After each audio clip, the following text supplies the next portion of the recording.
A German magazine calls American businessmen bloodsuckers. A French literary event bashing America is called the Ecstasy of Hate. You would think that America is the source of evil in the world, but increasingly the European media acts like it is. There's so much negative news about the United States in the European media, it often looks like America is the enemy. Here in France, the French media often looks like an anti-American propaganda machine.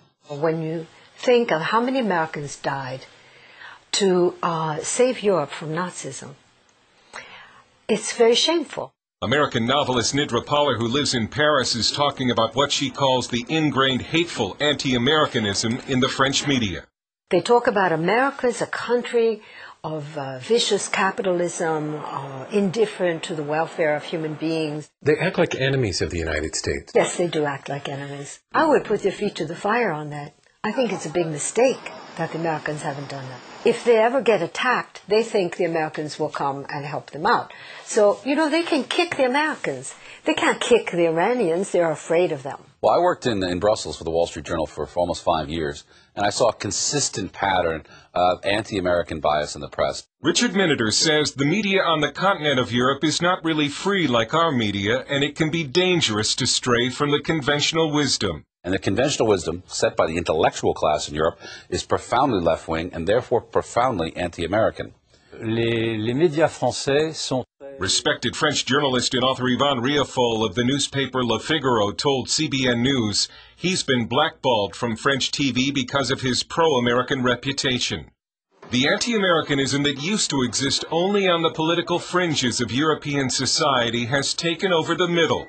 When a recent poll showed that most Germans now think the U.S. is more dangerous than Iran, the Berlin bureau chief of the news magazine Der Spiegel took his own nation to task, writing sarcastically, "Anti-Americanism is the wonder drug of German politics. Take a swing at the Yanks and you'll be shooting your way back up to the top of the opinion polls in no time."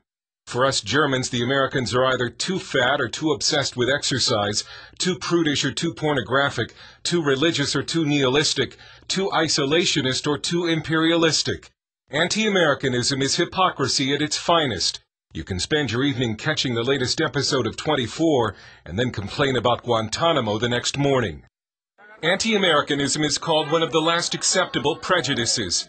Andrei Markovits, the author of Uncouth Nation, Why Europe Dislikes America, uses the example of a London dinner party, where if you were to slander, say, the Chinese, it would be considered in such poor taste you would not be invited back.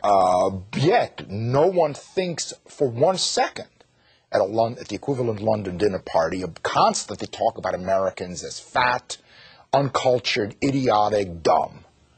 Why? And that is what I'm talking about. Poller says the French media regularly mock America's religious faith. One of the terrible things about America is that people are religious and believe in God. And this is considered to be a sign of being underdeveloped and simplistic. A few years ago, the Sunday Herald in Britain was alarmed that President Bush was under the influence of the crackpot TV evangelism that is so peculiar to America. The British Economist magazine has written that to Europeans, religion is the strangest and most disturbing feature about America.